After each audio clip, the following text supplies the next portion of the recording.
In the previous class, we are discussing about professional skepticism. So what we understood, professional skepticism is an attitude of questioning mind. The auditor should be very careful, should be alert all the time. Whenever he finds something unusual, he must immediately think in a suspicious manner. Thinking in a suspicious manner is nothing but skeptical attitude. That is also called as questioning mind, which I already spoke about. Auditors should have a decent questioning mind. You're all going to become future auditors. You should all have a decent questioning mind. I spoke about one general issue.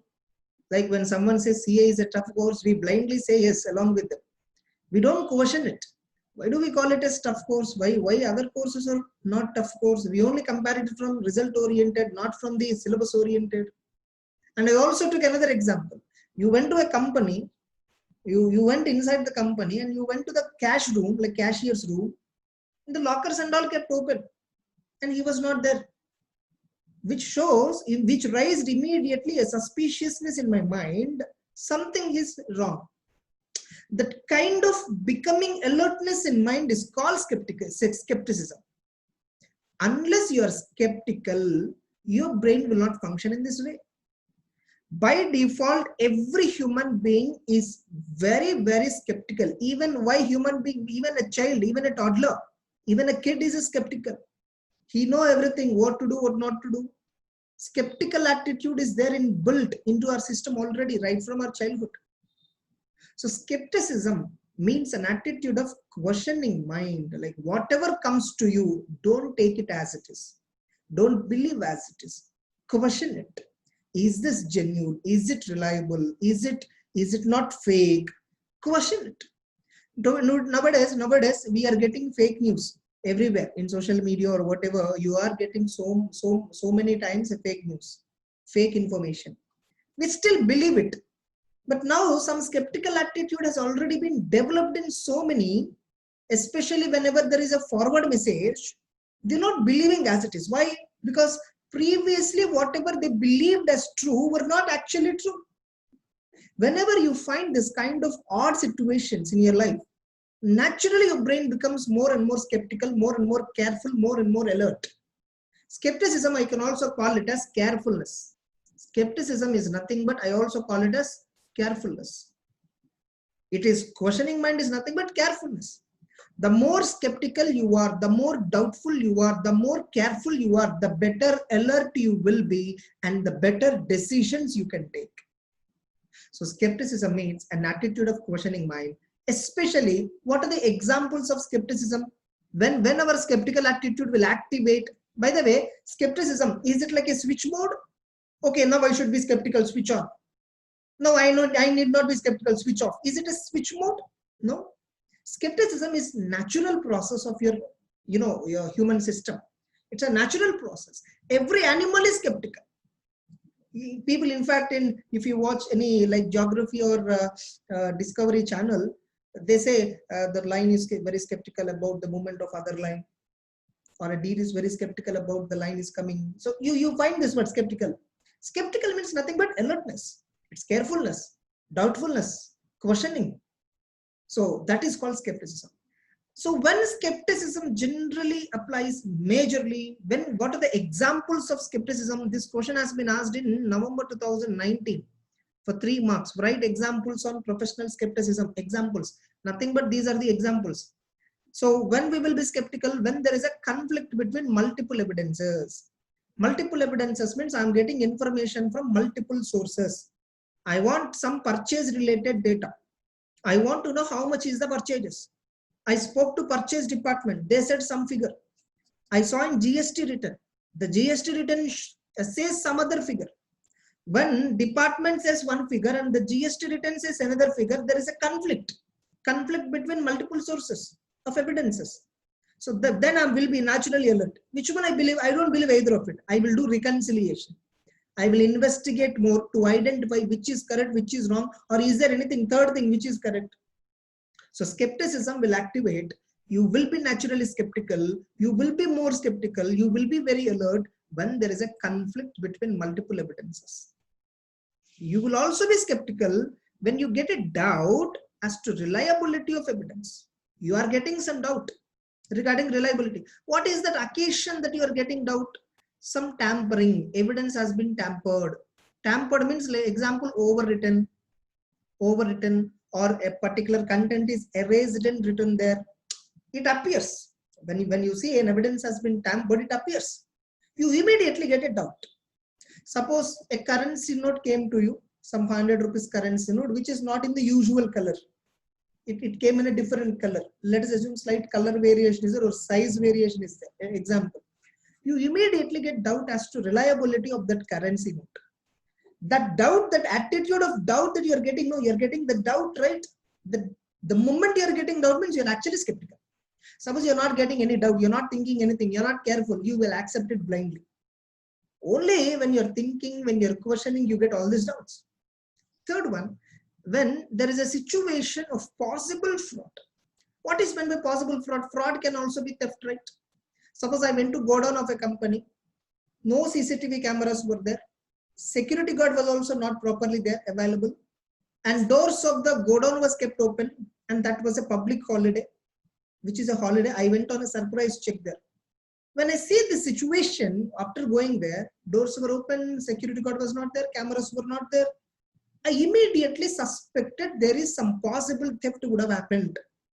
So that suspiciousness of possibility of fraud, that is also again skepticism. See, this list of 3 items is only inclusive. This is not exhaustive. These are only examples. Whenever I get a conflict between information I'm getting, or when I really get a doubt about the evidence, or when I find a situation of possible fraud, this is called skepticism. Now someone asks you, what is the use of being skeptical? What is the benefit of skepticism? What will happen? It reduces overlooking. It reduces overlooking. Overlooking means what? Everything is usual. Don't generalize it. Some things are unusual. Some are unusual. They are not as usual. Overlooking. When you are skeptical, when you are doubtful, when you don't have trust on the client, each and every aspect you will look at very carefully. Each and every aspect you will look very carefully. You don't overlook anything. Overlook means like I'm not observing few items. I'm just randomly watching some other thing, skipping certain items. The attitude of skipping certain items from our eyesight, that's called overlooking. Overlooking means not detailed looking, detailed observation. When you're doing a detailed observation, you're not overlooking. Skepticism helps you to avoid overlooking. What will happen if you avoid overlooking? You will be careful. You will be looking each and everything. Because of skepticism, because of that questioning attitude, because of that unbelievable attitude, you will always look each and everything carefully. You don't just generalize it. Because of skepticism, over-generalizing will also reduce. Over-generalizing will also reduce. I don't know. CA is it? Of course, it's an over-generalized statement. It's not actually a real statement. It's an over-generalized statement. It's tough course for someone, easy for someone, neutral for someone. So what we are doing is we are giving over-generalized statements for so many aspects in our life. We are just doing over-generalizing. So over-generalizing means you are just applying some decision on everything. You have some prefixed attitude mindset. That mindset you apply everywhere. That's called overgeneralizing. What is the right way? When you're taking each and every decision, look at pros and cons at that particular moment and decide accordingly. When you look at each and every pros and cons, you are not overgeneralizing. You are actually analyzing. You are analyzing in the correct way. You are not generalizing it. Are you getting the point? So that's called overgeneralizing. Overgeneralizing will reduce. Suppose, what if I do overgeneralizing? So like suppose on Sunday, which is a public holiday, I went to a godown. The doors were kept open. CCTV cameras were not there. Is it a usual situation? Is it a general situation? No. But internally, I thought it's okay. Every day it will be open only. No. Today also it is opened. If I think like this, that's called overgeneralizing. If I mean, every day if it is kept open, fine, because it's a working day. Sunday, why it is kept open, which is a public holiday, why it is kept open? If I get this doubt, I'm skeptical. Otherwise, I'm overgeneralizing. Able to understand? All of you. So, So that's about professional skepticism. So you should not overgeneralize, you should not overlook, and you should always take appropriate decisions. Because of skepticism, taking inappropriate decisions will reduce. Inappropriate decision making will reduce means you will take appropriate decision. So because of skepticism, inappropriate decision making process will reduce. You naturally take right decision, appropriate decision. Now whatever is there, overlooking this point is an unusual circumstances, overgeneralizing while taking decisions, taking inappropriate decisions regarding nature and timing, extent of audit procedure. These terms which I kept in bracket, keep it aside. Now leave it. I'm not asking you to strike it away. Just leave it right now. We will come back to that later, sometime later. After understanding certain audit concepts, if you read them, you will understand naturally. So what fourth point is actually maintaining skepticism throughout the audit is necessary to reduce the risk of overlooking, overgeneralizing, taking inappropriate decisions. Because you are skeptical, you can reduce overgeneralizing attitude, you can reduce overlooking attitude, you can take proper decisions. In other words, you will reduce the risk of inappropriate decision making process. So that is skepticism. So skeptical means you're always skeptical, you are skeptical every time. So in your real life also you're actually skeptical. Right now when I'm speaking of so many issues, you're actually thinking to analyze them in a better way, to understand it in a better way. So you are continuously skeptical in your lifetime throughout. Same skepticism maintain in audit also. That's why it's called professional skepticism. Maintain that skeptical attitude in the field of profession. In your profession also be skeptical, not just in your personal life. Be skeptical in profession also. So it's called professional skepticism. Hope everyone got clarified. So I'll just I'll just unmute someone. Please read it.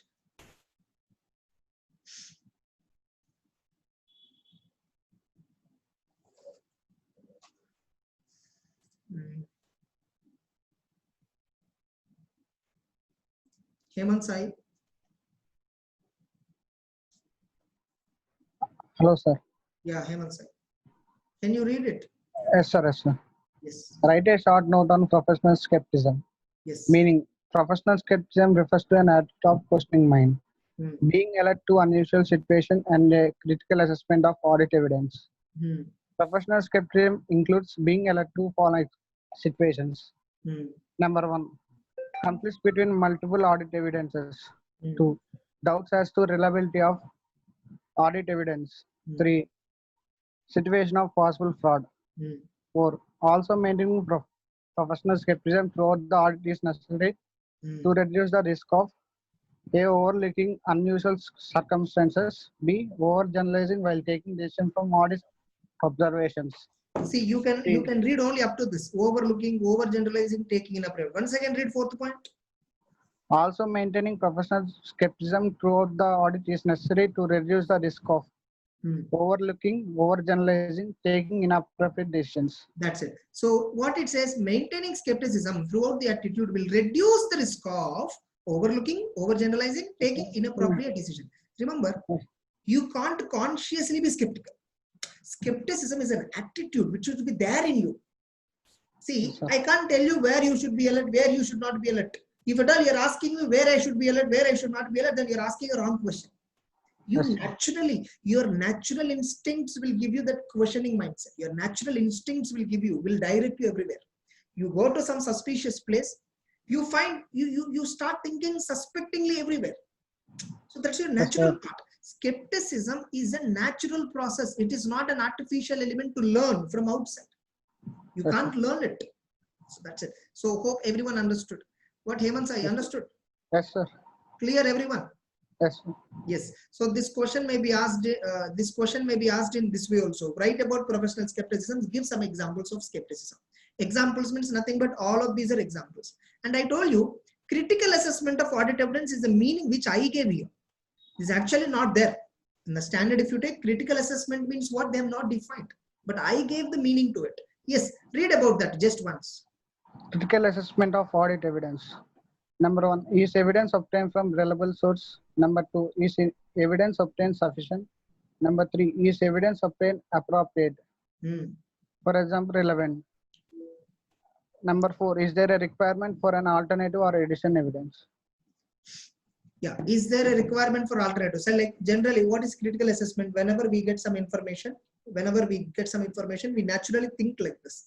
Is that information from a right person? Is that information enough? Is that information correct? Yes, correct. Do I need more information or not? In such a way, when we are thinking, no, that's nothing but critical assessment of audit evidence. That's it. So relevant question.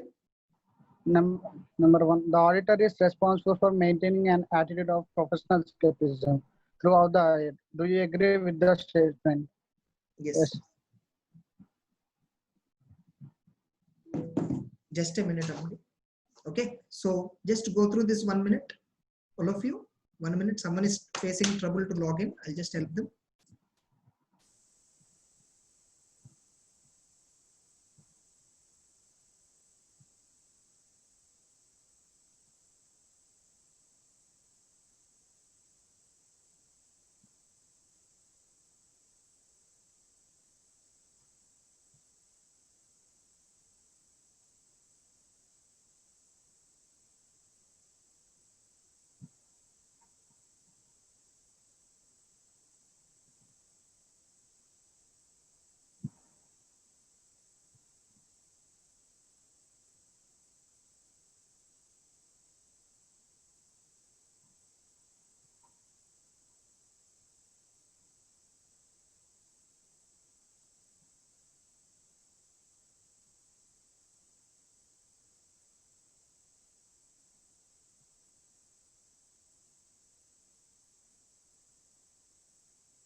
Yes, coming back.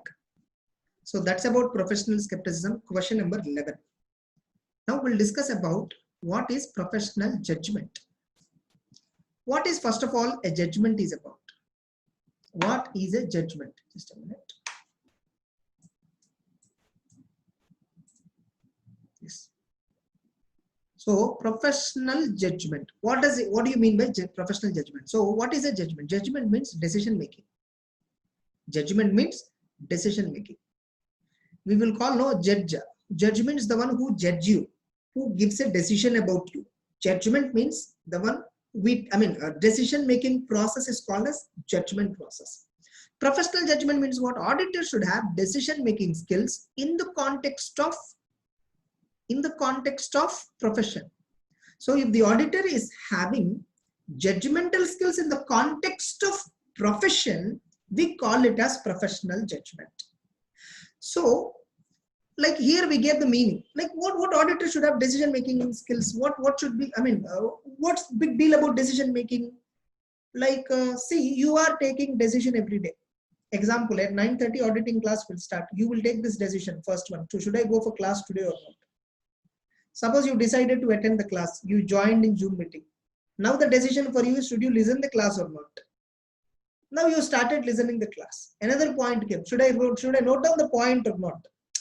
All these points are nothing but your decision making itself. You are regularly, continuously you're taking decision. Judgment. Same decision making process apply in audit.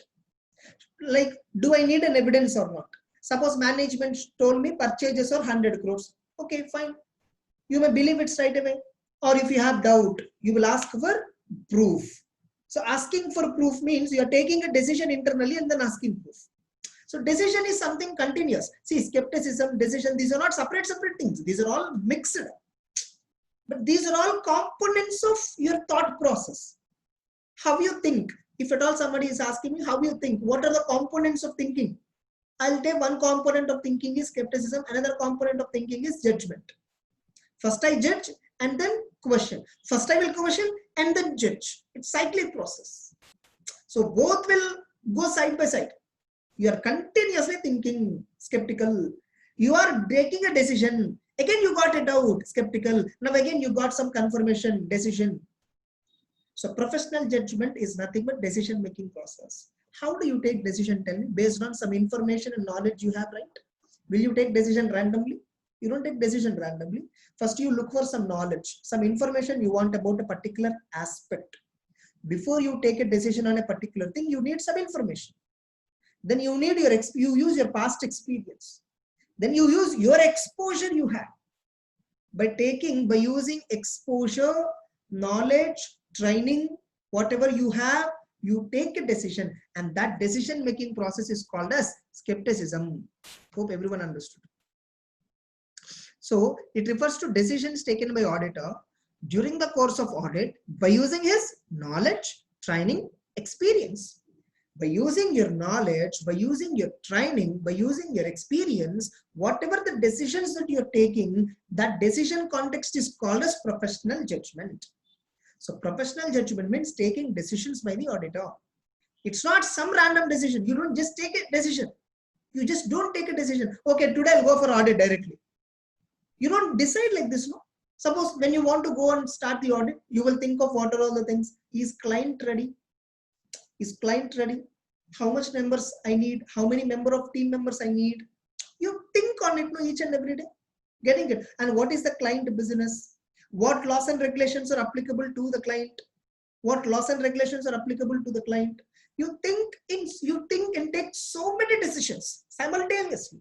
So that thinking process is called as decision making process, and that is called professional judgment. Is this professional judgment constant? Is this professional judgment constant? No, it will vary depending upon case to case. Suppose there are 10,000 invoices. You don't verify all the 10,000 invoices. We all know audit is based on sample. That's why we use the word reasonable assurance. I'll discuss about reasonable assurance at the 7th question. Now after this question we'll go there, 7th question. So whenever you think of audit, we already know audit will be happened or audit will be conducted on sample basis. Now in 10,000 population, what should be the sample size? What should be the sample size? If I ask you, if I ask you, some 25-30 students are listening this class. If I ask you, each of you will say a different number. Some say 50 sample is enough. Some others say 100 is enough. Some others say 200 you have to take. Some others say 20 is enough. What is it? Which one is right? Every decision is right. That is depending upon their professional judgment. Someone has selected 20 samples depending upon their professional judgment. Another has selected 50 samples based upon their judgment.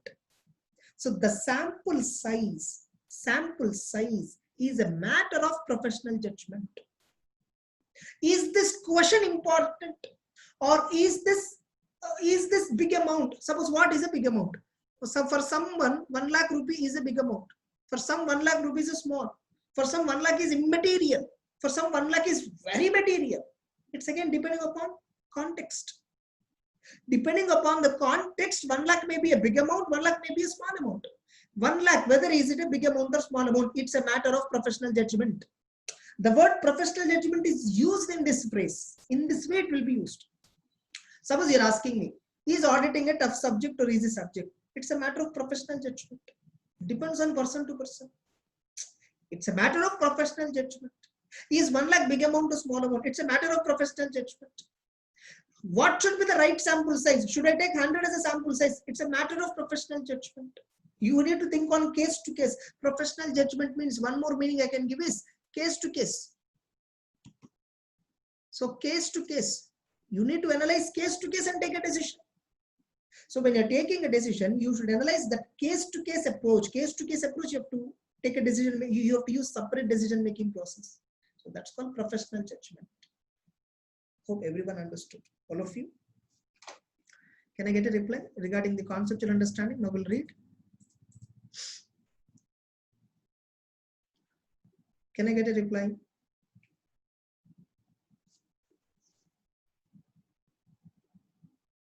Yes. Fine. Next. Now, circumstances where professional judgment is required, where auditors should exercise professional judgment. Typically speaking, right from day one of the audit till the day end of the audit, auditor should always apply judgmental skills. Auditor should be skeptical always. When auditor should be skeptical? If someone asks you when auditor should be skeptical, is there any particular time slot or muhurtam when auditor should be skeptical about? No such thing. Auditor should be skeptical always. And he will be. You are also skeptical always. You will be skeptical all the time. When professional judgment should be used, every minute, every moment you have to be taking decision. Every movement of you, every movement, like whatever you're moving, I'm just moving hands, I'm just using some expressions, all that. It's a conscious decision making process. Sometimes unconsciously you just take a decision. So decision making, professional judgment is a continuous process. Skepticism is a continuous process. Yes. So I'll mute Hemant Sai. Hemant, can you read this question? Yes, sir. Yes. Is it visible clearly? Yes, sir. Yes, read. Write a short note on professional judgment as per SA 200. Our professional judgment is essential to proper conduct of an audit. Yes. It refers to taking decision by the auditor during the course of his audit by using his knowledge, training, and experience. Yes. Judgment includes assumptions and estimates made by the auditor. Yes. Professional judgment is used throughout planning and performing an audit. Oh, circumstances nice. where this point, no, let us keep it pending. You read this later because no, this is all different chapters. How many days I should do audit? How much sample size I should take? What is material? What is immaterial? In all these cases, you apply professional judgment. So examples we said, where professional judgment, what is professional judgment? What are the examples? If someone asks you, these are the examples that you can give.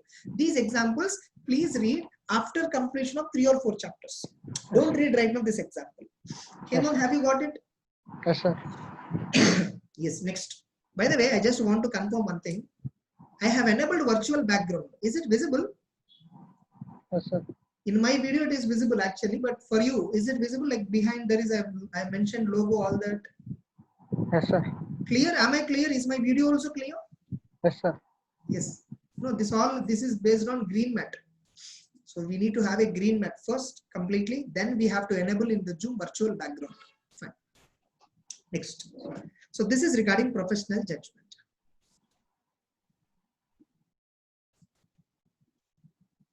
Next, we'll go to the next concept.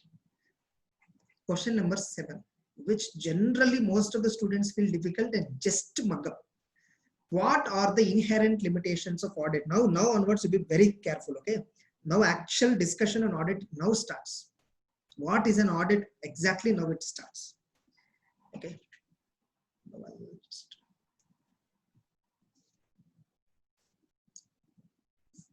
So what is that I said? Like inherent limitations of audit. Many of you would have read this question many times. I don't know how far you understood it exactly. Now I'll tell you what it is. You will get immense clarity after this discussion. This will be taking some half an hour to 45 minutes to understand this concept, this question. So what are inherent limitations of an audit? So inherent limitation means what? Inherent limitation means what? Inherent means inbuilt. Something which is inbuilt, something which I can't avoid, unavoidable. Inherent means something which is inbuilt. Inherent means something which cannot be avoided. Inherent means something which cannot overcome. So that's called inherent. Limitation means what? A negative aspect. A negative aspect or a side effect. You can also call it a side effect, or you can call it as loophole. Sometimes you can also call it as loophole. Inherent limitation of an audit. What is an inherent limitation of an audit? Now, let me take one balance sheet.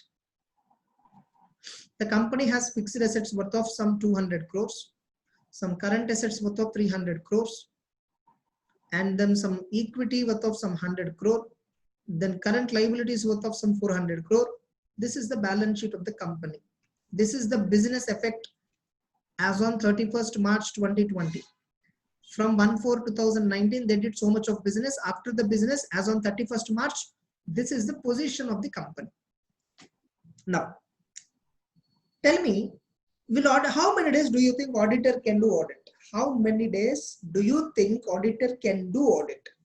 Auditor do audit roughly, I mean, can I say 200 days auditor will conduct audit? Or can I say 150 days? Nothing, none of this. Auditor generally do audit minimum of 10 days, maximum of 50 days. Again, it depends upon the size of the company. It depends upon the size of the company. If it is a very small company, sometimes we even finish the audit within 2 days. If it is a small and medium company, we may do audit for 10 days. If the company is very huge, the transactions are so many, then we may do audit for 50 days. So it depends upon the occasion. It may be 50 or it may be 30, it may be 25, it may be 40, it may be 10, it may be 5. So it depends. But we will not be doing audit throughout 365 days, right? That you are clear. Audit cannot be happened throughout 365 days. But remember, business happens throughout 365 days. Accounting will happen throughout the year. Books of accounts will be updated throughout the year. And the transactions in books of accounts are so many lakhs of transactions are there. Tell me, can you verify entire this 1 lakh transactions? Suppose I popularly take this example, DMart example, which I take. Suppose DMart, if you just take DMart, I'll just use calculator. DMart will be having in India right now some 200 stores they have. Let us assume 200 stores they have across India. Multiplied by every day in DMart, there will be minimum of 350 bills, sale invoices. I'm talking about sale invoices. 200 stores, every day 350 invoices. Multiplied by 365 days, business will happen. This is minimum. You see how many sale invoices they have. 2,55,50,000. Only sale invoices at DMart are 2,55,50,000. So DMart sale invoices are almost 2.5 crore invoices.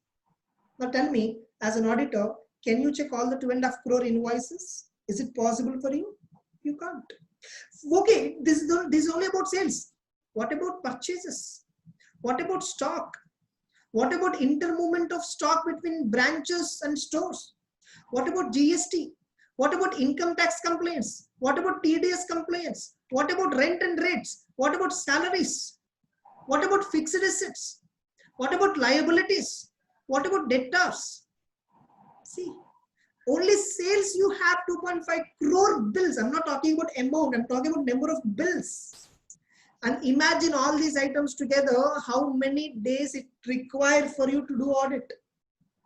But DMart will be conducted. DMart auditors will spend roughly some 40 days. I feel DMart auditor will spend roughly some 40 days. The auditors of DMart will spend some 40 to 60 days and do the audit. Now, suppose they went to the DMart. Okay, they verified sales data, some sales data. They verified some other income data. They verified purchases data. They verified other expenses data. All of this they verified, but none of this has been verified 100%. They didn't verify 100%. They verified only sample. Only sample has been verified. Now tell me, when you are verifying only based on sample, you are giving opinion. You are giving opinion on profit and loss account, on balance sheet. You are giving opinion based on sample verification. Agreed or not?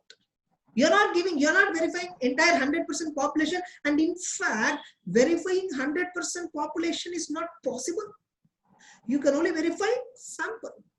Based on the sample data that you verified, you are giving opinion on the population. Now tell me, is your opinion 100% accurate? You can text me and tell me. You can text also. Is your opinion 100% accurate? Just all of you. Just text no, chat in the meantime. I enable the chat box. Yes. So you are verifying sample and you are giving opinion on the population. When you are verifying sample and giving opinion on the entire population, in fact, out of 100%, you're hardly verifying 1% data and giving your view on 100% data. Now, is your opinion 100% accurate? Means obviously majority of you said no. So obviously your opinion is not accurate. Not accurate, not 100% accurate. Don't interpret it differently. Can I say, is your opinion is completely wrong? Now this is another question. Is your opinion is completely wrong? You said it is not 100% accurate. I agreed. It is not 100% accurate. I agree. Does it mean your opinion is 100% wrong? Yes, I'm getting the answer. No. Yes, your opinion is neither 100% right nor 100% wrong. Then what is your opinion? What is, see, you are giving opinion. What is the objective of you giving opinion? Why you are giving opinion? Indirectly, by giving opinion, whom you are giving assurance? See, through audit, I am giving some guarantee. I'm giving some assurance to so many people like shareholders, public, government, all that. We have seen in the first question of this chapter, audit provides some degree of assurance. Audit increases confidence of the users. Why audit increases confidence of the users? Confidence of users is increasing because of audit means auditor is giving some assurance, right? Auditor is giving some assurance. Hey, I will give you assurance. You go do whatever you want. So I'm giving an assurance to you. But is that assurance 100% right? Or is that assurance 100% wrong? So it is not absolute. This assurance is not absolute. Then what is it? It's at least reasonable. It's not absolute, but it is reasonable. Why we said reasonable? What is the use? What is the impact of the word reasonable? Why I said reasonable? Hey, you give me that product for a reasonable price. No, reasonable price means what? Acceptable price. It's an acceptable assurance. It's an acceptable opinion. What is meant by reasonable? Now tell me, suppose I went to company, sale. I saw sale invoices of 2.5 crore invoices are there. So many purchases, so many assets, so much of stock, so many liabilities, so many assets. There are so many things that are there. When these many things are there, when I obviously know I can't even verify 1%, I can't even verify 1% data. Now I decided, okay, don't verify anything. Let me not verify anything. I will directly give opinion, and I gave an opinion. Now tell me, is it a reasonable assurance? I gave opinion without verifying at all. I didn't verify anything. I just tried to make an opinion, not verified even 1 point also. Because I understood when I'm not verifying 100%, what is the use of verifying this 1% also? There is no use, right? So I straight away gave opinion. Now tell me, can this opinion be reasonable? Just reply. Yeah, no. Why again? So you're all saying no. Yes, fine, agreed. It's correct answer actually. I did not verify anything. Straight away gave opinion. Is this reasonable assurance? No. So that is also not a reasonable assurance. Then what is reasonable assurance? What is reasonable assurance? Something is better than nothing. I can simply say something is better than nothing. Example. There are some 10,000 purchase bills. There are some 10,000 purchase bills. 10,000 bills are there. Purchase invoices. I know I cannot verify 10,000.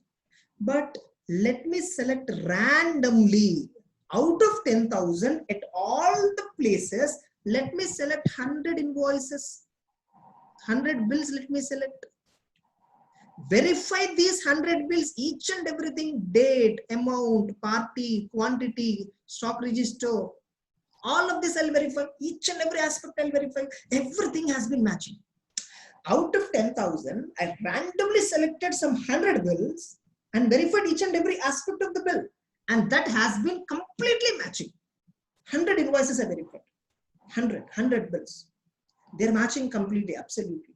Now tell me, out of 10,000, some random voucher number 1 I selected, voucher number 15 I selected, voucher number 29 I selected, voucher number 109 I selected, voucher number 180 I selected, voucher number 1005 I selected, voucher number some 2009 I selected, 2020 I selected, voucher number 2030 I selected, voucher number 9,000 I selected, like this random, some number I got, that number voucher I took and selected and verified it. When I randomly selected 100 bills somewhere in the 10,000, I got a clarity that every voucher of that 100 voucher is correct.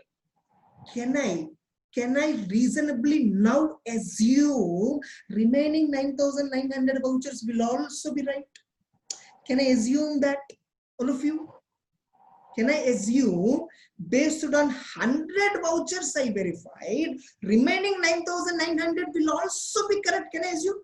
Yes. See, why are you taking an assumption? Why are you taking an assumption here? Why can't you verify them? You can't verify. There's no time for us. There is no time for us. Or can I take this assumption without even verifying 100 vouchers?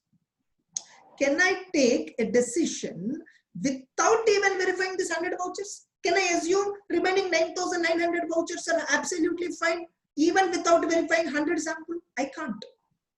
When will I get that confidence? When will I get that confidence? You will get that confidence only if you verify at least 100. See, for someone it may be at least 100, for someone it may be at least 50, for someone it may be at least 150. Suppose you verified 100 vouchers, you are not yet feel confident. What will you do? Increase sample size. Take another 50. Still you're not convinced. Take another 50. Still you're not convinced. Increase it. Until you convince, you have to keep on increasing the sample size. Sir, how much sample size I can do? What is the maximum sample size? There is no limit for maximum sample size. Less than 100% of population, is always called as sample.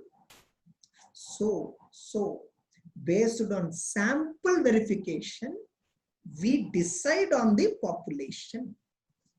Even when you're this is not a new concept that you're following. This is the concept you always follow. Before you buy a product, you do check about review, feedback, all that. You suppose you went to a showroom, dress showroom, you did a trial. That's a sample trial. You didn't tell the shop caller, no, sir, I will wear for 1 year and come back and pay you money. No, right? You just did a sample trial. Based on sample trial, you convinced it to buy the dress. Maybe in the trial room, you may felt it is good. After getting back your home, you felt it is bad. Or maybe in trial room, you may feel it is bad. But after getting back your home, after getting that, you may feel good. So sample, based on sample, you decide all this. Our entire life is again sample related. Our entire life, our decision making process, entirely sample related.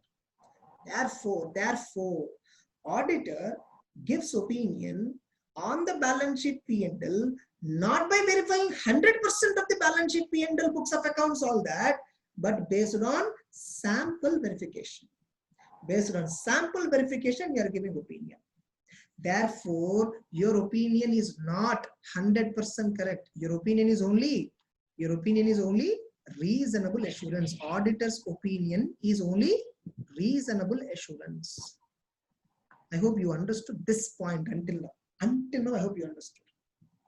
So, auditor cannot give 100% assurance. The only reason is the time of audit is not available. Timing is not sufficient. Even tell me, okay, auditor time is insufficient. Auditor cannot verify 100%. This is an auditor's side mistake, no? Okay, keep this aside. First of all, tell me, balance sheet, P&L, are all these amounts 100% accurate? Just I want to know.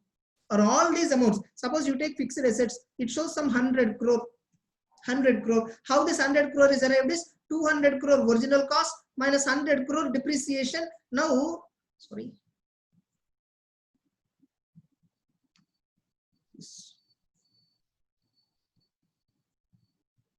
So 200 crore original cost and some 100 crore accumulated depreciation. Balance fixed asset value is 100 crore. Tell me first of all, is balance sheet, is profit and loss account prepared based on 100% actual and real data? Tell me that.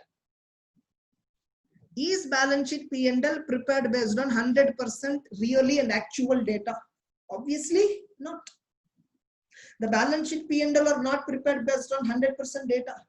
Sir, how can you say that? Accounts, no? Accounting each and every amount, we will have a proof, no bill, no? Not every item is based on bill. Depreciation, tell me, depreciation, is depreciation an accurate amount or estimated amount? The depreciation is not an accurate amount. It's only an estimate. Provision for bad debts, estimate. Net realizable value, inventory valuation, estimate. There are so many accounting estimates that are involved while you are preparing financial statements. There are so many estimates that are involved. Because of these many estimates are involved, the balance sheet P&L itself is not 100% accurate. The financial statements themselves are not 100% right. Now, how can you, the auditor, can give opinion on them with 100% accuracy? When the balance sheet itself is not 100% accurate, how can you say that I am 100% accurate? I am saying the balance sheet, I am the balance sheet.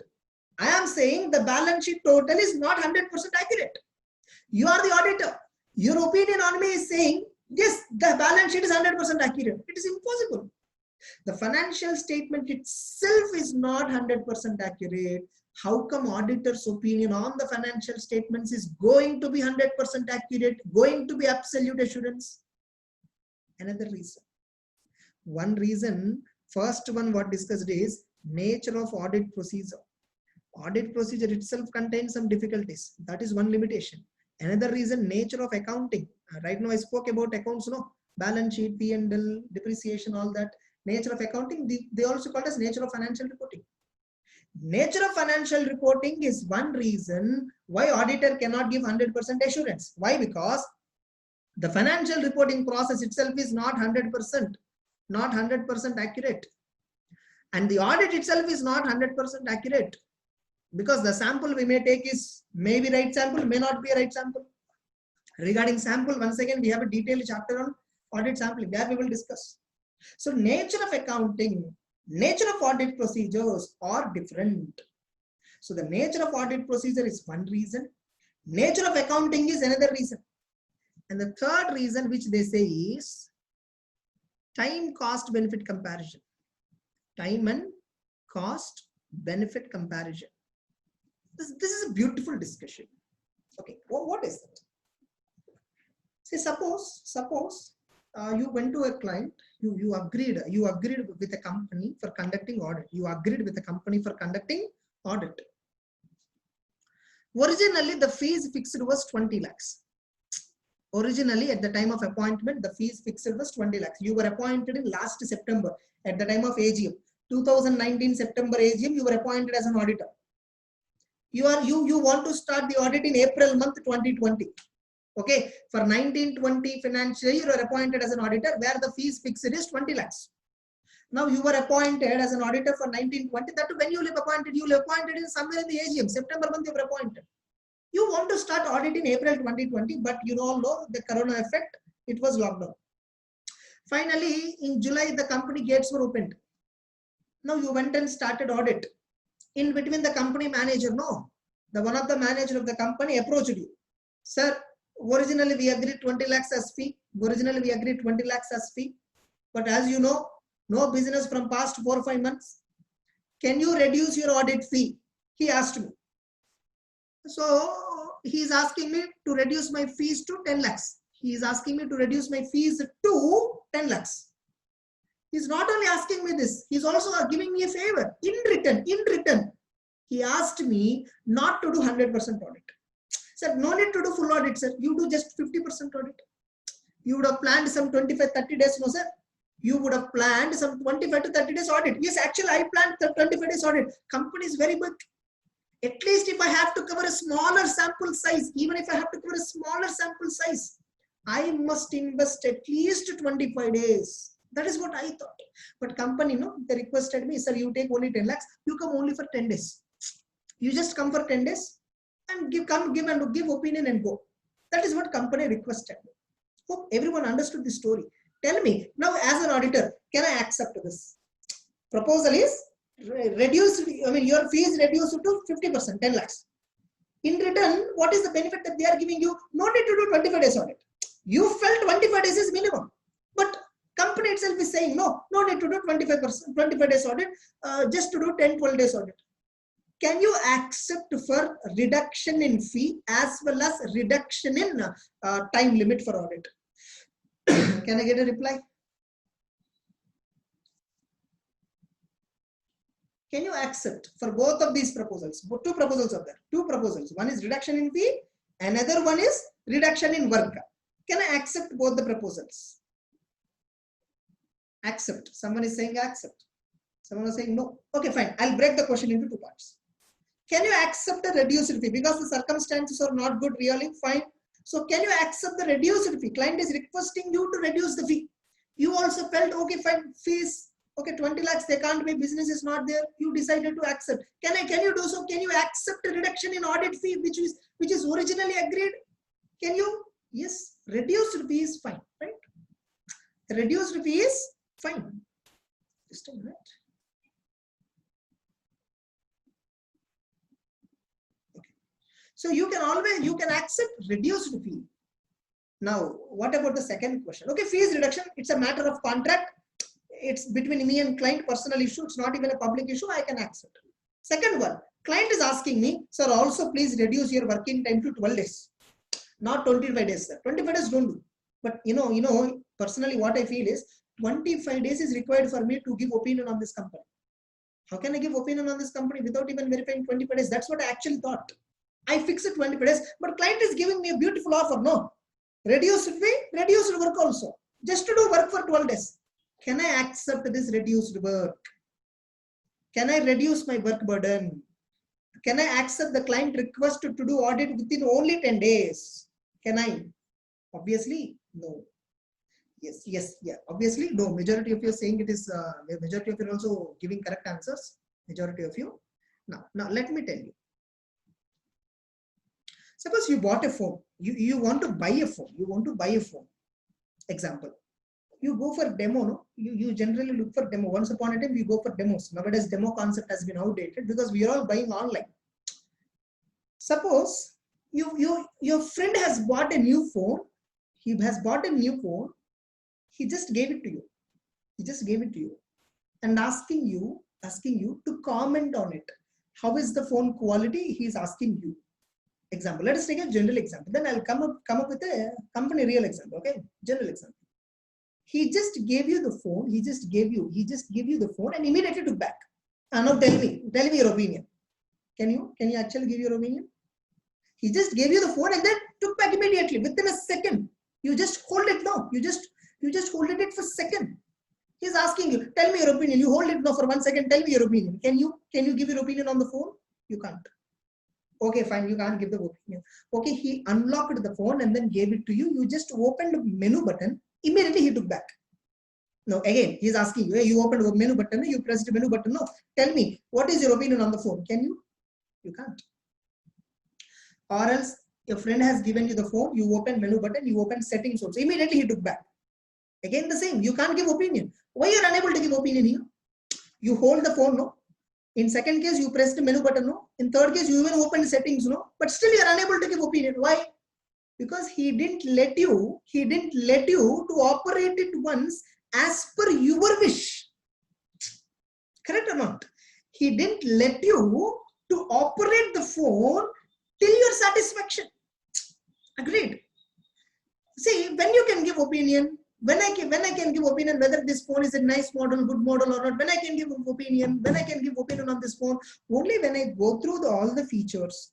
Only when I see the touch quality, only when I see the speed, RAM processor, storage management, and only when I install some games and play it, then I'll understand how fast it is. You do minimum work, no? Don't you do minimum stuff? Unless you get that satisfaction, yes, now I can frame an opinion. See, you can't frame opinion just by 1 second. You have to get a satisfaction. You have to feel satisfied. Yes, fine. Now I can give. Yeah, this one is good. This one is not good. This RAM is slow, or the processing is slow. There is some glitches that are coming. Some particular feeling I should get. Only once I get that feeling, I will give that opinion. Hope everyone understood. Regarding phone, correct or not? Correct, everyone? Yes. Now let us take the real example in company. Suppose the company has purchases of some 10,000 vouchers. Some 10,000 vouchers. Can you hold for a minute? Someone is knocking the door. Just.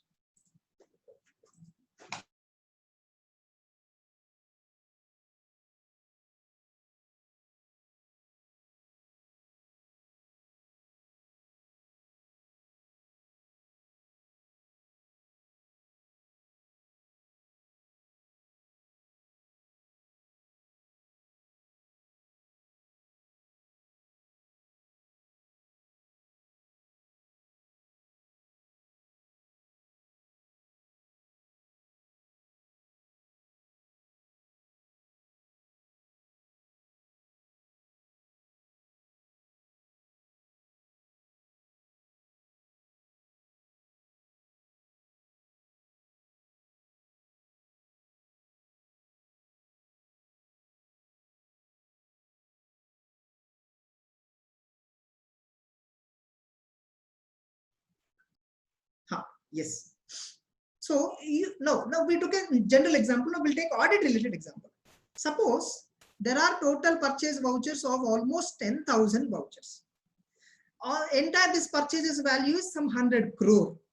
Someone is asking you, is this 100 crore value accurate or not? See, we can tell whether 100 crores is correct or not only if I verify 10,000 vouchers completely. I can tell whether this 100 crore voucher is completely correct or not, 100%. But verifying 10,000 vouchers, we don't have enough time. We can't give that opinion. We can't get 100% absolute confirmation. I decided to verify one voucher. Okay, let me tell you. Okay, I'll verify one voucher. Give me one voucher. I verified. Every voucher is correct. Now, can I say entire 10,000 vouchers are correct based on one voucher? Can I? Is one voucher is enough to say about 10,000 vouchers? Simple. You go to a store, you go to a rice store, you want to buy some rice sample. Some people generally eat the rice and then tell their opinion.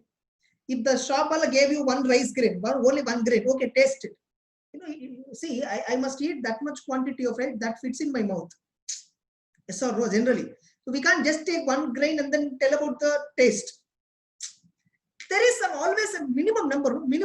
There will be some minimum quantity, right? I can't verify based on one voucher. One voucher verified, 10,000 transactions correct. Can I? Okay, fine. I'll add one more voucher. Can I verify based on 2 vouchers? Can I give opinion on 10,000 vouchers based on 2 samples? No. Okay, I'll add 10. I have now 12 vouchers. I verified 12 vouchers now. Can I give opinion on 10,000 vouchers based on 12 vouchers? Comparatively, when the confidence level I have, the confidence I have on 10,000 vouchers when I verify only one voucher, and the confidence level on 10,000 vouchers when I verify 12 vouchers. Definitely, confidence have increased, no? Okay, I'll verify, I'll add 30 vouchers more. Now I got 42. All the 42 vouchers, they're correctly processed. All the 42 vouchers, accounting is correct, numbers are correct, quantity is correct, stock register updated, everything is correct. Total 42 vouchers I verified, I felt correct. Again, I have added another 18. Now the total count have reached to 60. Now tell me, by verifying each and every voucher, is your confidence level increasing or not? Finally, I verified 100.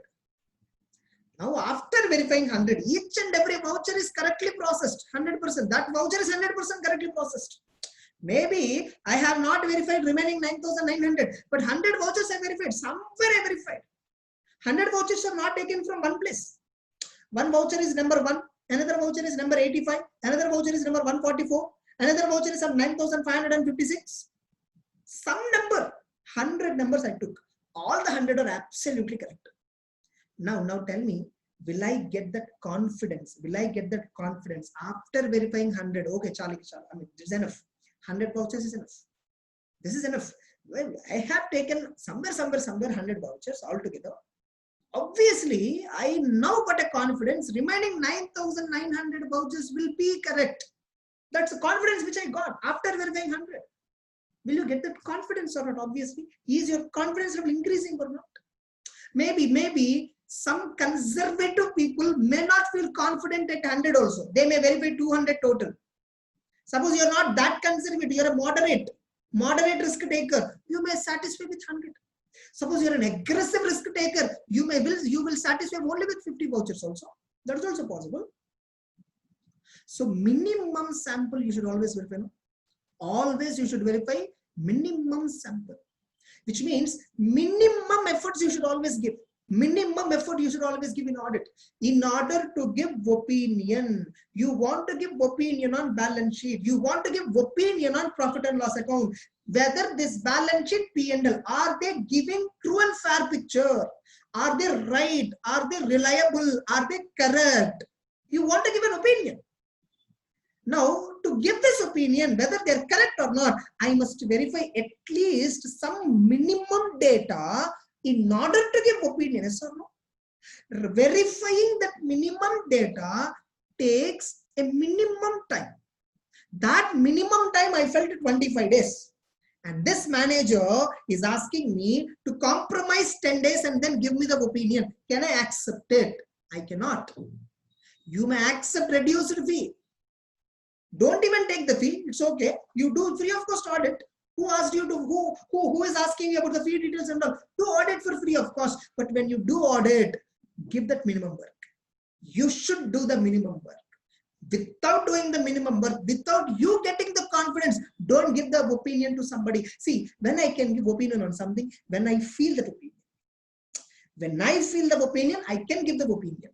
Balance sheet and P&L, are they correct or not? When I ask internally, even I don't know whether they're correct or not. But when someone asks me, hey, they're correct, can I say that? First, I must feel the opinion. Then I should express the opinion. Then you will get that feeling about the opinion only when you verify minimum percentage, minimum transactions, minimum time you should spend. Only then you get that opinion. Otherwise, it is impossible. Same with respect to, suppose you want to buy a bike or car, you go for a test drive. You drive it for some time, no, until you satisfy your drive. Without driving, yeah, that bike is the best bike. Without driving, that bike is the best bike. Can you say that? It's the best car. It's not a best car. Can you say that? You can't. Why? Because you don't get that feeling unless you drive it. So until you get satisfaction, you have to do the audit. Until you get the satisfaction on the balance sheet P&L, whether they are correct or whether they are incorrect.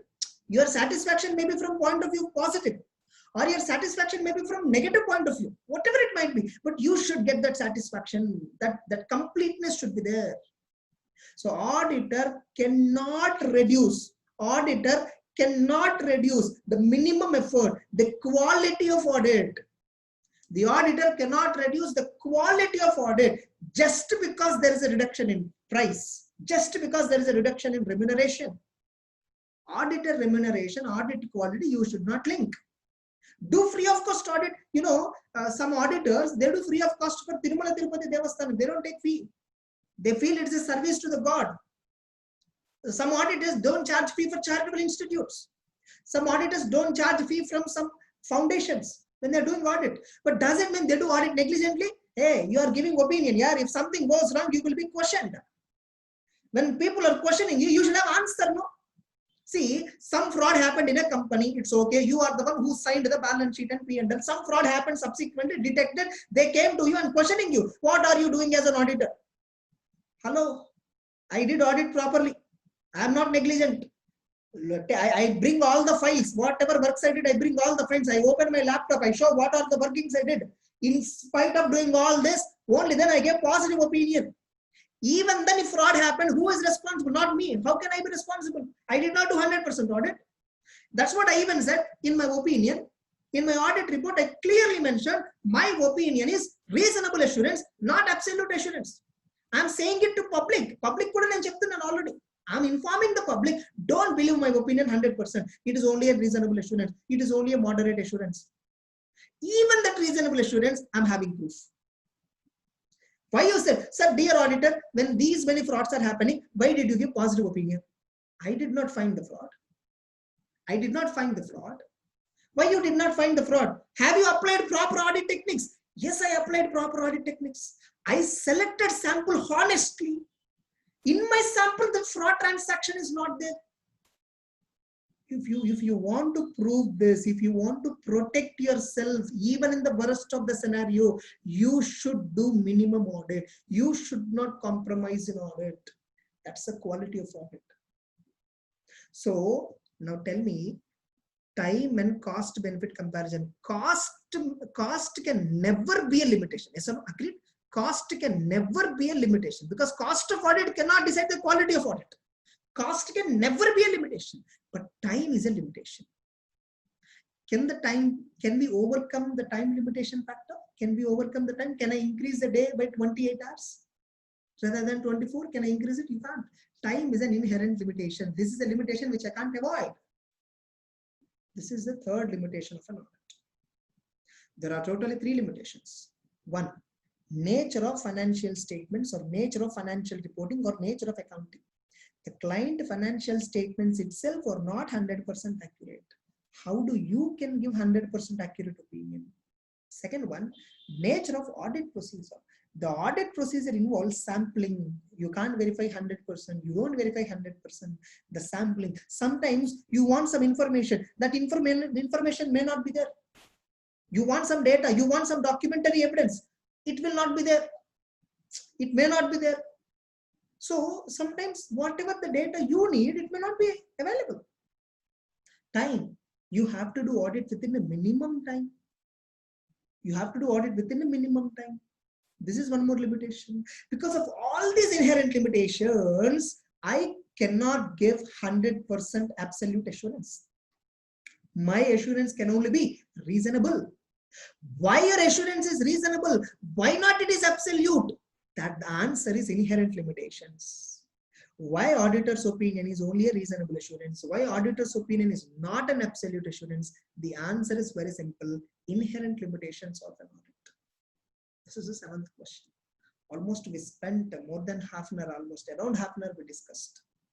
Hope everyone are clear regarding the conceptual understanding. Can I get a reply? Everyone clear?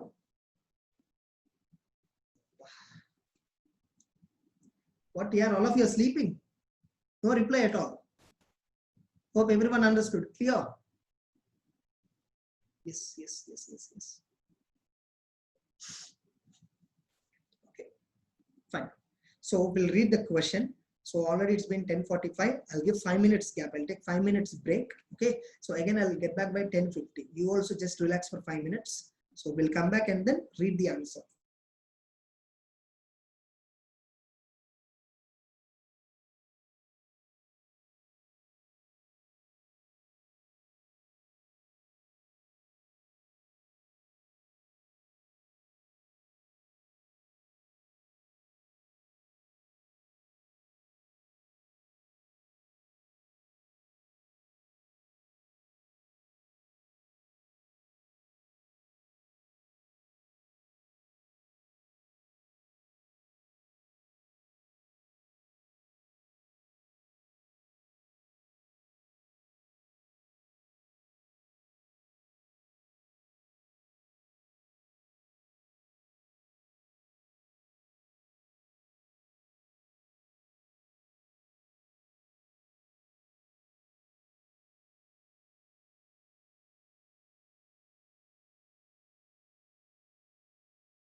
Yes, Sai Kiran.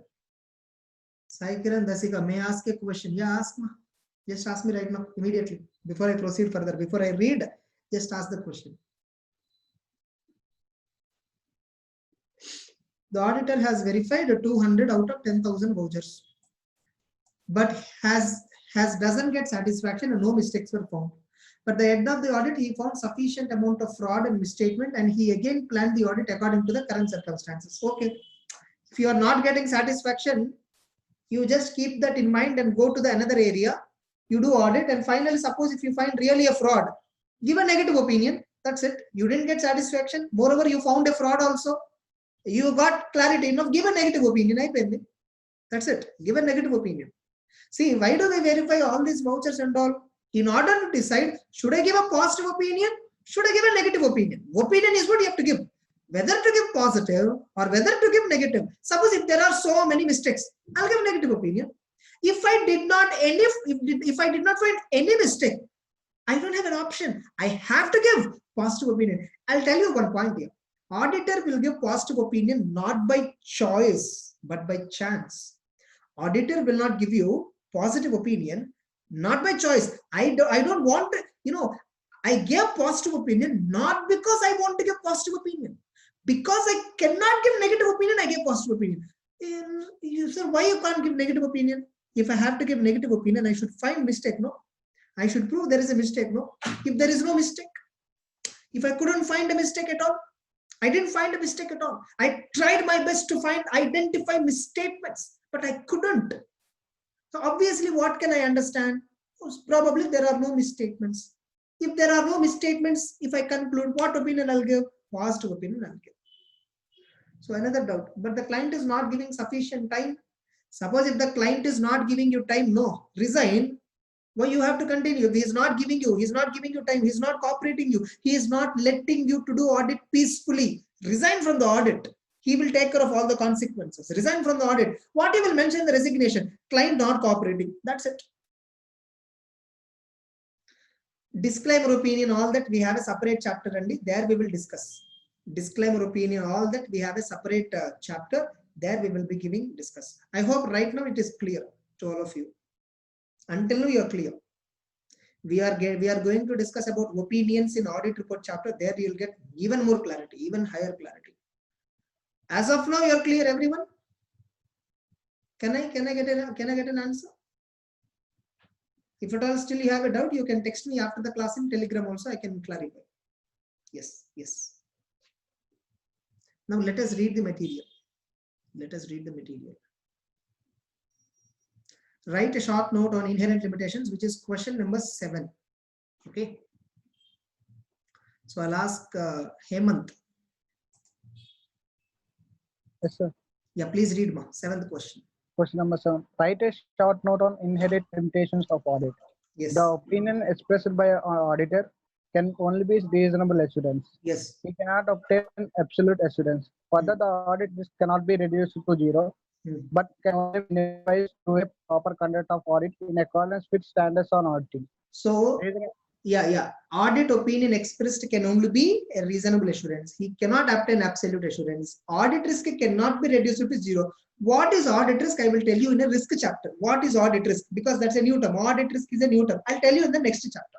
Risk can never be 0. It will always be there. Can only be minimized through proper conduct of audit in accordance with standards on auditing. Yeah, fine. Reasonable assurance.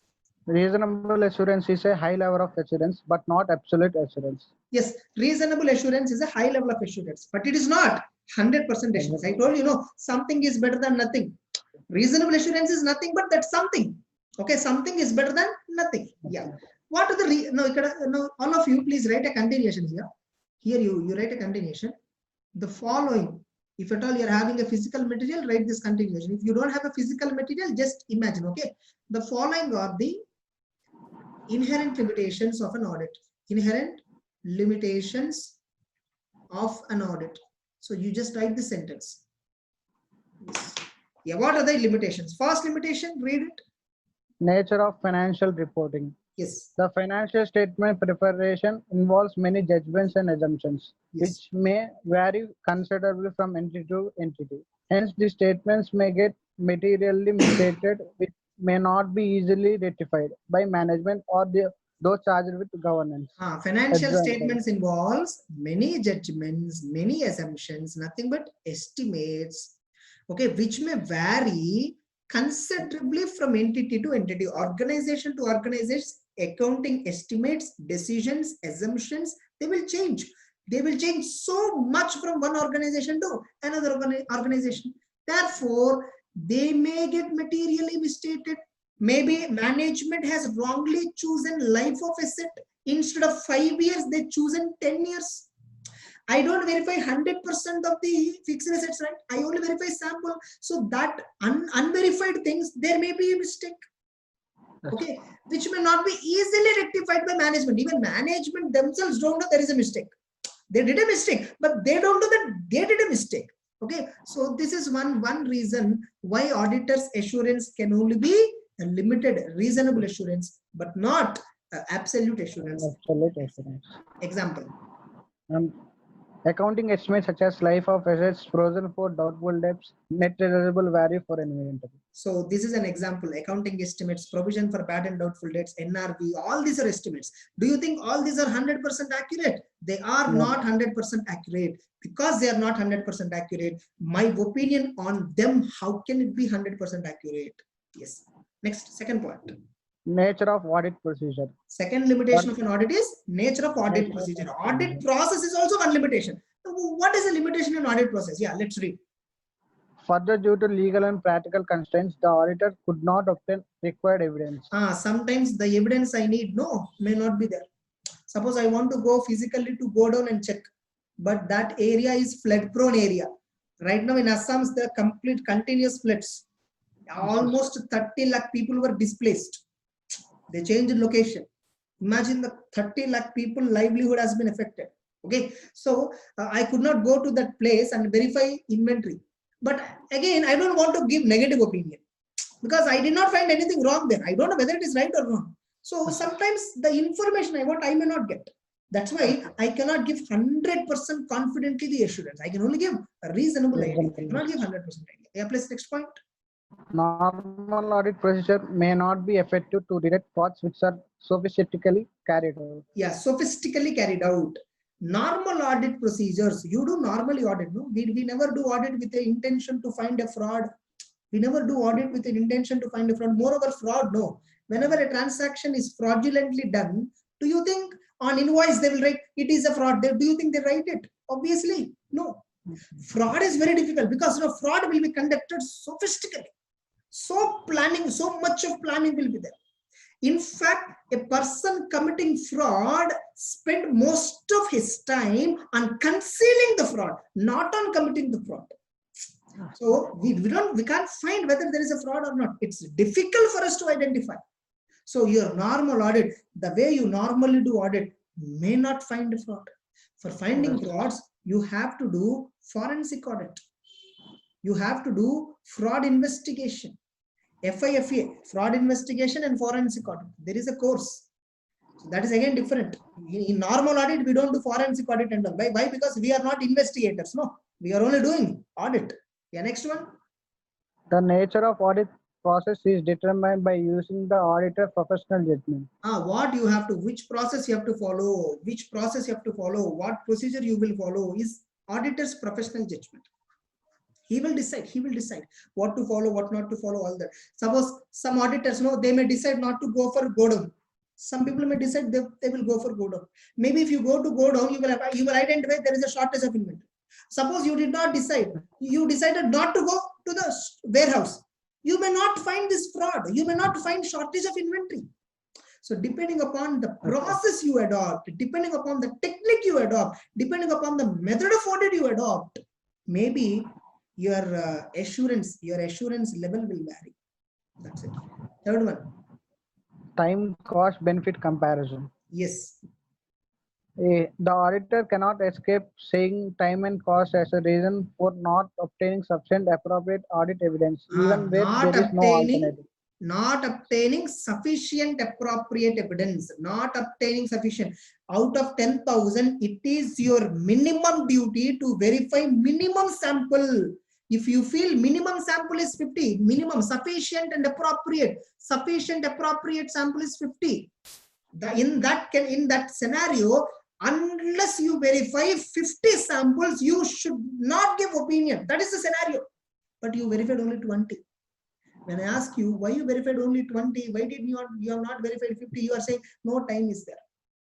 If there is no time, you can't give opinion. No? Why are you giving opinion by just verifying 20 items? How can you give opinion on 20 items? So fine, you verify 20. Tell me, remaining 9,980, are they correct? You are saying, I don't know. I'm not getting confidence. Now, why did you give opinion then? Who asked you to give opinion by just verifying 20? Verify until you feel the number is sufficient. Obtaining sufficient appropriate information, obtaining sufficient appropriate evidence is your fundamental duty. It's not optional for you. It's a fundamental duty for you. Whether there is no time, all that information is, keep it aside. You don't have time. Don't give opinion. Some other auditor will come and give opinion. You don't have time.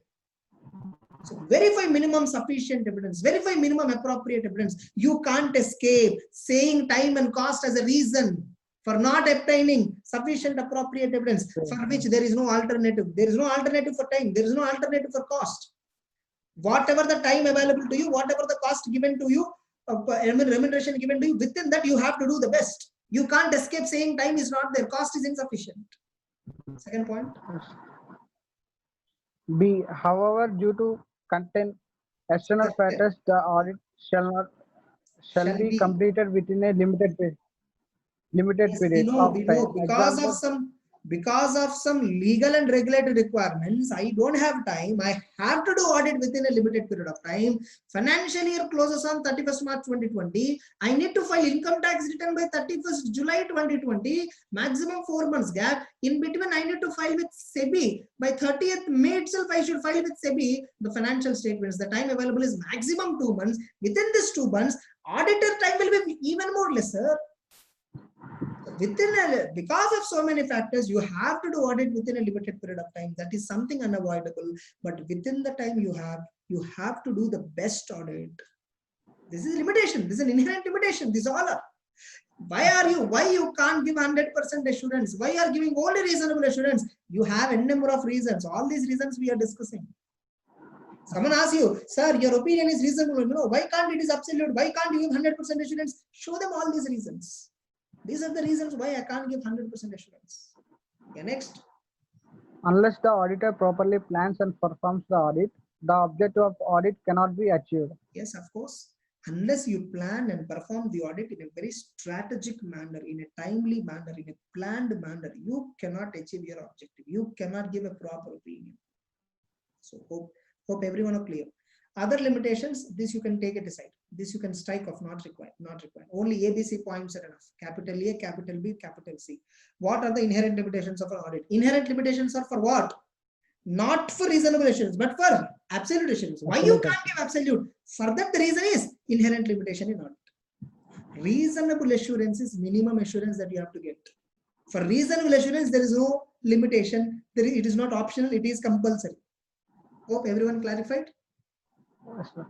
Yes. Now you see this question, one of the toughest question to understand. First, understanding question itself is difficult. Yes, please read the question. Relevant question. Question number 1. The matter of difficulty, time, or cost involved is not in itself a valid basis for the auditor to omit an audit procedure for which there is no alternative or to be satisfied with audit evidence that is less than pursuance. Yeah, once again, can you read? Once again.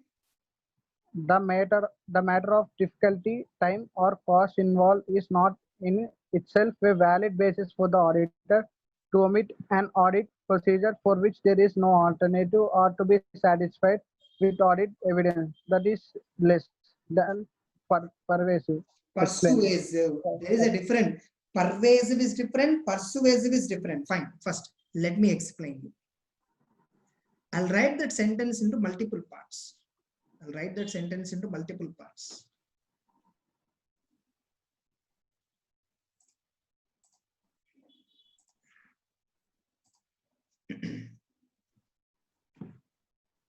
So what is that sentence is about? the matter of difficulty,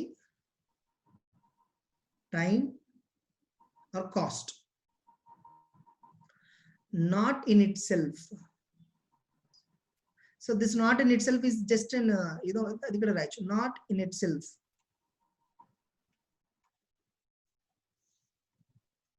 Not a valid basis. That is what they're saying. Not a valid basis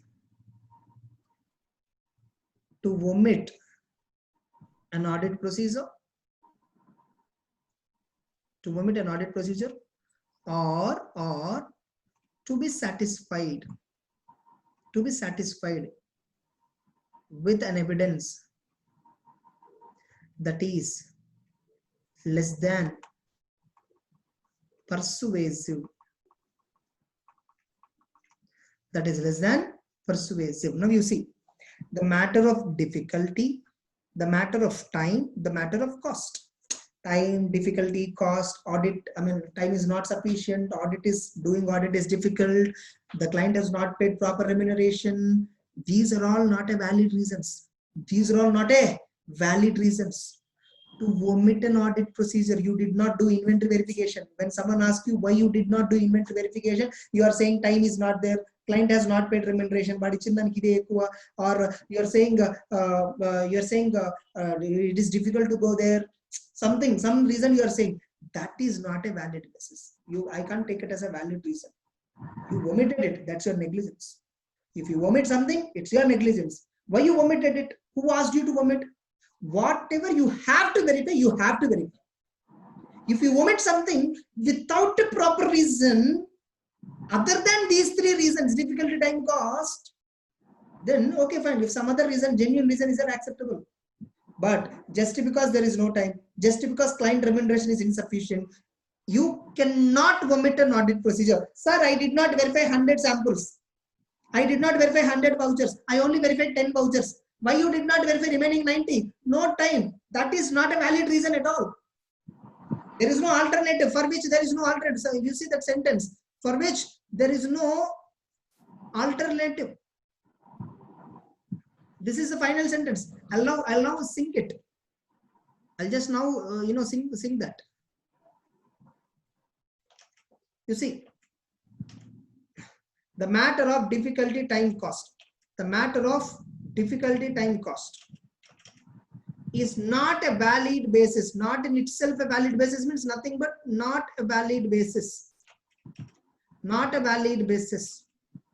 For the auditor, obviously we are discussing from the auditor point of view. To omit an audit procedure for which there is no alternative. To omit an audit procedure, or to be satisfied with an evidence that is less than persuasive, or to be satisfied with an evidence that is less than persuasive. Same sentence are copied with slight modification. See, you verified only 20 samples.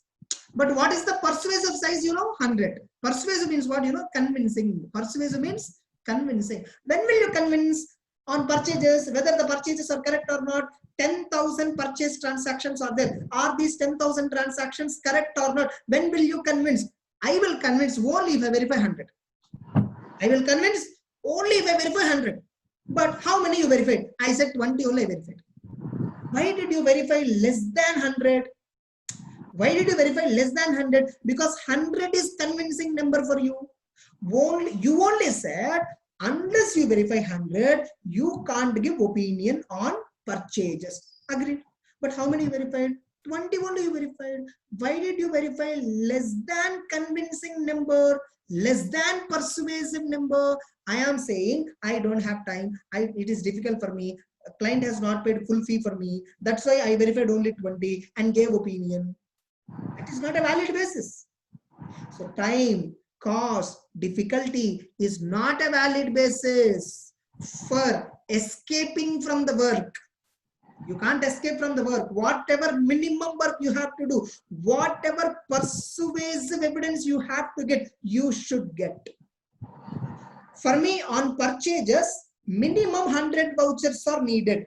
Only then I can give opinion on purchases. But I did not get 100 vouchers. I did not verify 100 vouchers. When someone asked me what is the reason, I said time is not there, cost is not there. When you don't have time, don't do audit, go away, go outside, just go, get out. When you don't have time, don't do audit. Who asked you to do audit? If you want to do audit, do 100 vouchers minimum, not 20. Don't compromise for less than 100. So this is the sentence meaning. Suppose I ignored complete purchases. I omitted complete purchases. Omitted complete purchases. Omitted entire purchases. Someone asked me, why did you ignore purchases? Such an important area. Why you did not verify? I said time is not there. Is this acceptable reason? No. It's not a valid basis. Okay, fine. I don't want to ignore, because if I ignore, people saying me, why you omit all that?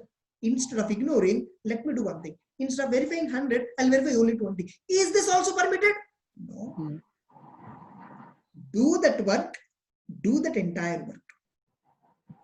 Verify purchases. Verify minimum number of purchases. This is, don't omit that. This is, just because doing it alone is not sufficient. You should do it minimum. I hope everyone understood. Yes, sir. Can I get a reply from others also in the chat box? Hope everyone understood this sentence. Now I'll raise an MCQ on this. Okay, first tell me, are you clear, everyone, until now? Yes, very good, very good. You know, on this, there is an MCQ. In one of the MTP, there is an MCQ on this. I'll just write. Which of the following statement is correct? They're asking which of the following statement is correct. The matter of difficulty, time, cost is a valid basis, for the auditor to omit an audit procedure or to be satisfied with an evidence that is less than persuasive. That is less than persuasive. This is option A. Option B. The question is, which of the following is correct statement? That's the question. Option B. Entire sentence is as it is. This one, Not valid. this one, and here there is a continuation, and I mean this one. These two are added. The sentence is modified. Now I'll write the second option. Okay, I'll write the second option. I'll write it in green. Same matter, the matter of time, difficulty, cost, or whatever is there. But here the word is not a valid basis. Not a valid basis. Here finally they added one more sentence for which there is no alternative. They added one more sentence for which there is no alternative. Option C. This sentence is entirely as it is, but here instead of no, they deleted no, for which there is an alternative. Tell me, do you have alternative for time? No. Do you have alternative for cost and difficulty? No. No matter, you have to do that. So there is no alternative for them. So option C is incorrect. Option B. Can you say difficulty, time, cost as a valid basis? Is it a valid reason? No. So option A also wrong. Option B. Time, cost is not a valid reason. There is no alternative. You can't satisfy with less than persuasive. You can't omit.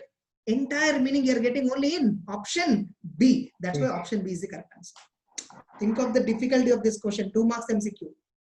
Unless you read this sentence and understand the sentence properly, you can't pick out the answer. So option A, like 2 marks MCQ, which of the following question is correct? Option A. The matter of difficulty, time, cost in itself is a valid basis for the auditor to ignore, to omit an audit procedure or to be satisfied with a less than persuasive. Option A. Option B. The matter of difficulty, time, cost in itself is not a valid basis for the auditor to omit an audit procedure for which there is an alternative. That is also wrong. Why? For which there is an alternative they used. Actually, for time, cost, there is no alternative. Option C. The matter of difficulty, time, or cost is not a valid basis for the auditor to omit an audit procedure for which there is no alternative or to be satisfied with an evidence that is less than persuasive. Option C is correct. Hope you understood. Yes, sir. Manikanta, you understood? Hemana? Yes, sir, I understood. Yeah, Hemant. Fine. Remaining all of you understood this sentence. Can I get a reply? This MCQ, in this way also MCQs can be questioned. So you have to be very careful. Don't think MCQs are very easy, easily scoreable. These kind of trickiness will be there. Yes, next. Almost until now we spent 1 hour almost on inherent limitations itself. It's okay, because that's a topic which carries that weight. If you understand inherent limitations properly, you are actually understanding the audit subject even more clear. Okay, now Hemant Sai, now you read this sentence slowly once again. First point. The matter of difficulty, time, or cost involved is not in itself a valid basis for the auditor to omit an audit procedure for which there is no alternative, or to be satisfied with audit evidence that is less than persuasive. So don't satisfy for less than persuasive unless you convince. Unless you convince, don't satisfy. Unless you verify 100 samples, you will not get satisfaction. Then verify 100. Don't settle for less than 100. And don't say time is not there, cost is insufficient, difficulty is there. Don't say all the reasons. Or the time, difficulty, cost is not a valid basis to omit an audit procedure. Okay, area an area completely has been ignored, and you are saying time as a reason, cost as a reason. No, don't take it as a reason. That's it. Clear, everyone? Yes. Yes. Second question. The process of auditing is such that it suffers from certain limitations which cannot be overcome irrespective of nature and extent of audit procedure. Yes, the process of auditing is it suffers from certain limitations which cannot be overcome irrespective of nature and extent. Which cannot be overcome means what? Inherent limitations. They are asking you to read inherent limitations of audit. Your third question. Distinguish between absolute assurance and reasonable assurance.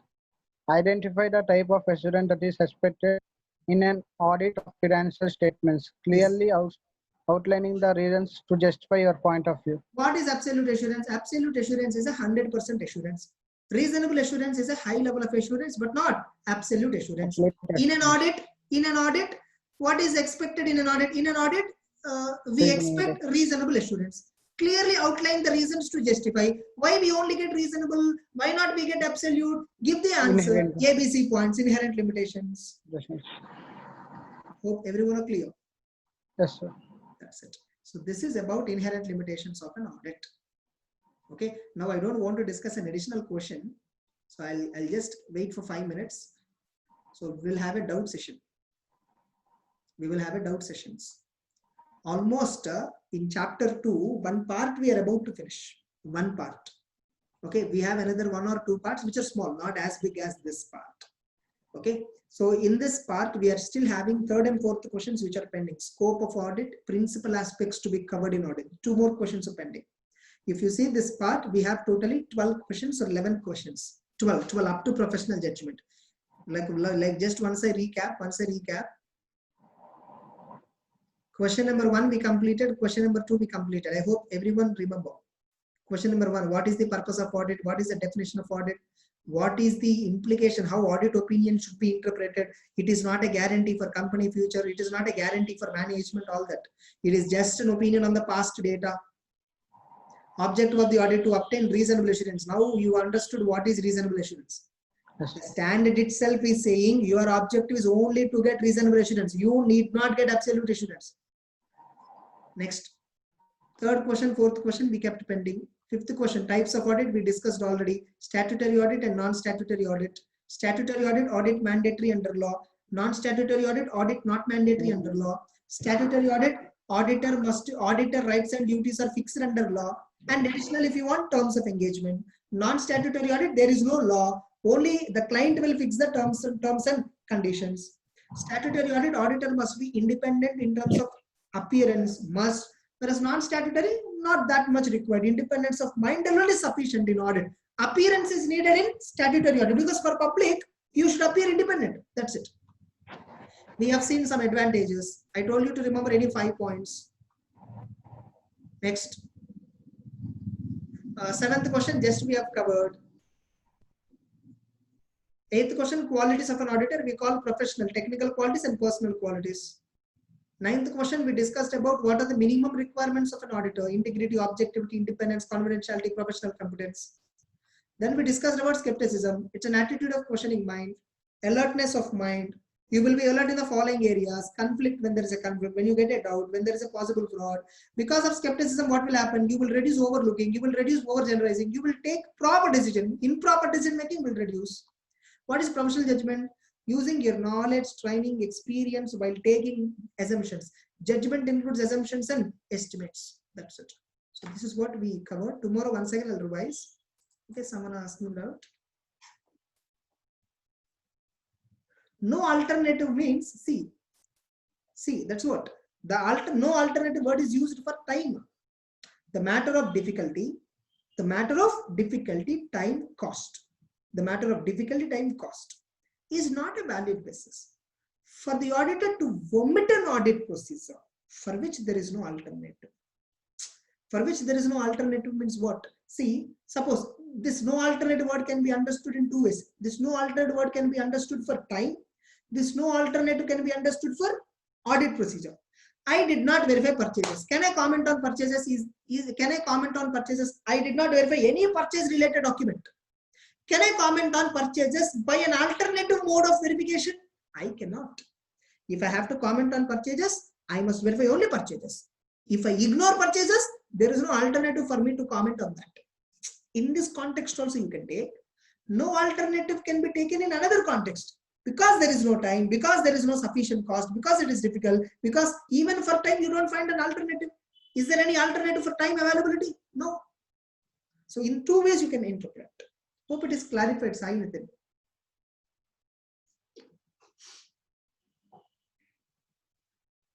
Legal and practical constraint means, example, suppose I'll tell you some flood system is there. Floods, suppose that's a practical constraint. Floods are there in a particular area where Godown is situated. The floods are heavy floods are there. I can't cross the, there is no railway route or flight route, or even roadways are also blocked. That's a practical constraint. Sometimes I won't get that evidence. Legal constraint. Suppose everything is there. GST department locked the Godown. Why? Because company is not paying tax. Company is saying, sir, entire inventory is in the Godown, but I can't see what is there in the Godown. This is a legal constraint. Legal and practical constraint, both. Understood, Uma? Next.